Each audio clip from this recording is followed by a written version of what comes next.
دین vibes, دین کی آواز۔ ان اللہ یحب التوابین ویحب المتطہرین۔ اللہ تعالیٰ توبہ کرنے والوں سے بھی محبت فرماتے ہیں اور صاف رہنے والوں سے بھی محبت فرماتے ہیں۔ توبہ کہتے ہیں من کو صاف کرنا اور طہارت کہتے ہیں تن کو صاف کرنا۔ گویا جو عورت اپنے من کو توبہ کے ذریعے صاف کرے اور اپنے تن کو پانی کے ذریعے پاک کرے وہ اللہ تعالیٰ کو پسند ہے، وہ اللہ کو محبوب ہوتی ہے۔ اللہ تعالیٰ نے مسجد نبی میں صحابہ کرام کا تذکرہ کرتے ہوئے فرمایا کہ یہ وہ جگہ ہے فیہ رجال یحبون ان یتطہروا، اس میں ایسے لوگ ہیں کہ جو پاکیزہ رہنے کو پسند کرتے ہیں۔ واللہ یحب المطہرین، اللہ تعالیٰ پاک صاف رہنے والوں کو محبت فرماتے ہیں۔ تو ایک ایماندار عورت کے لیے اس سے بڑھ کر موٹیویشن اور کیا ہے کہ اگر ہم اپنے من کو صاف کریں گے تو بھی اللہ ہم سے پیار کریں گے، اگر ہم اپنے تن کو پاک صاف رکھیں گے تو بھی اللہ تعالیٰ ہم سے محبت فرمائیں گے۔ نبی علیہ السلام نے ارشاد فرمایا الطہور شطر الایمان، پاکیزگی ایمان کا حصہ ہے۔ بعض جگہوں پہ فرمایا نصف الایمان، کہ پاکیزگی آدھا ایمان ہے۔ چنانچہ عورت کو چاہیے کہ اپنا مزاج ایسا بنائے کہ گندگی سے کمپرومائز نہ کرے۔ اس کا تعلق انسان کے ٹیسٹ سے ہے، اس کے مزاج سے ہے۔ بعض لوگ ایسے ہوتے ہیں، مرد ہوں یا عورتیں، کہ ان کو گندگی کے ساتھ کمپرومائز وہ کر چکے ہوتے ہیں، چنانچہ ان کو گندگی محسوس ہی نہیں ہوتی۔ یہ ایک بہت خطرناک عادت ہے۔ ہمیں اپنی زندگی میں چند چیزوں کو صاف کرنا ہے، ذرا توجہ سے سن لیجئے۔ نمبر 1، اپنی نیتوں کو صاف کرنا ہے۔ جس بندے کی نیت میں کھوٹ ہوگا اس کے عمل اللہ کے ہاں کبھی قبول نہیں ہوں گے۔ انما الاعمال بالنیات وانما لامرئ ما نویٰ۔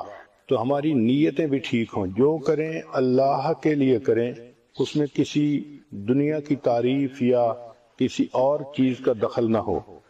دوسرا، ہم اپنے دل کو بھی صاف کریں، کیونکہ صاف دل کو اللہ تعالیٰ پسند فرماتے ہیں۔ تیسرا، ہم اپنے بدن کو بھی صاف رکھیں، اللہ تعالیٰ صاف رہنے والے بندے کو پسند فرماتے ہیں۔ اور چوتھا، ہم اپنے کپڑوں کو بھی صاف رکھیں، ایسا نہ ہو کہ گندے کپڑے ہوں اور آدمی کو احساس ہی نہ ہو۔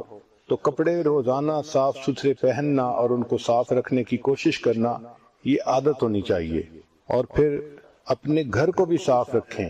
ہم نے دیکھا ہے کہ کتا ایک جانور ہے، جب بیٹھنے لگتا ہے تو اپنی دم ہلا کے اس جگہ کو صاف کر لیتا ہے۔ تو اگر ایک جانور بیٹھتے ہوئے اس جگہ کو صاف کرتا ہے تو انسان ہے، تو گھر بھی صاف رہنا چاہیے۔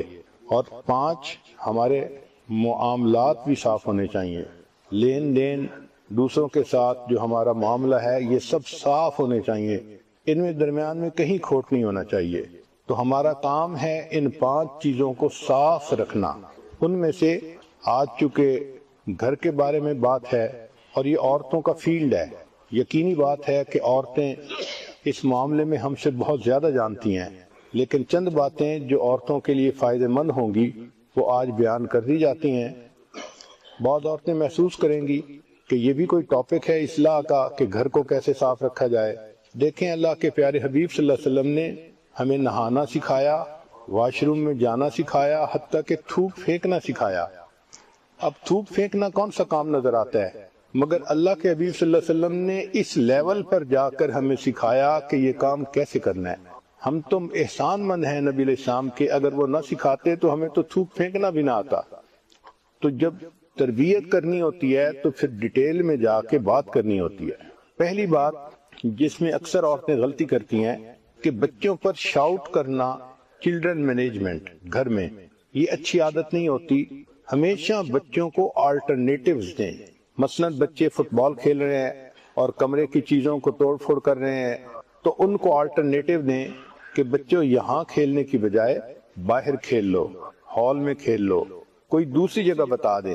یہ مت کہیں کہ مت کھیلو، بچوں کو کہیں گے مت کھیلو تو وہ اس کو تسلیم نہیں کریں گے کیونکہ کھیلنے کے موڈ میں ہوتے ہیں۔ ان کو آلٹرنیٹیو دیں ہمیشہ۔ اگر بچے فرض کرو لیپ ٹاپ پر بیٹھے ہیں، کارٹون دیکھ رہے ہیں اور آواز بلند کی ہوئی ہے اور آپ روکنا چاہتی ہیں تو آپ ان کو اس کی جگہ کوئی سٹوری بک دیں، کوئی اور اچھی چیز دیں یا کوئی پزل دیں جس کو وہ جوڑیں۔ یا وہ کھلونا دیں جو وہ خوش ہو کے کھیلتے ہیں۔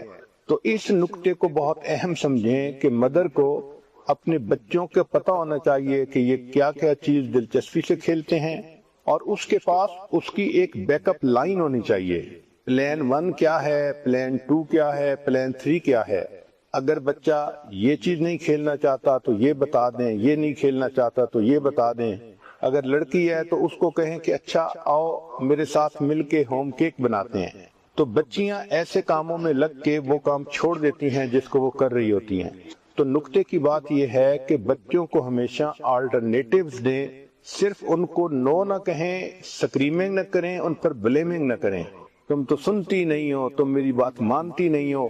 یہ چیزیں سن کے بچے الٹا حیران ہو جاتے ہیں کہ امی یہ کہہ کیوں رہی ہے۔ تو ان کو آلٹرنیٹیو دیا کریں۔ بچے اس پہ زیادہ جلدی ریسپونڈ کرتے ہیں کہ بیٹا یہ کھیلنے کی بجائے تم یہ کھیل لو، تو وہ ماں کی بات کو فوراً مان لیتے ہیں۔ گھر کے کاموں میں بعض عورتوں نے اپنی ویکلی لسٹ بنائی ہوتی ہے کہ اس ویک میں نے 20 کام کرنے ہیں۔ تو بھائی ویک میں 20 کام کرنے کی بجائے روزانہ کی 3 کاموں کی لسٹ بنا لیں، وہ زیادہ بہتر ہے۔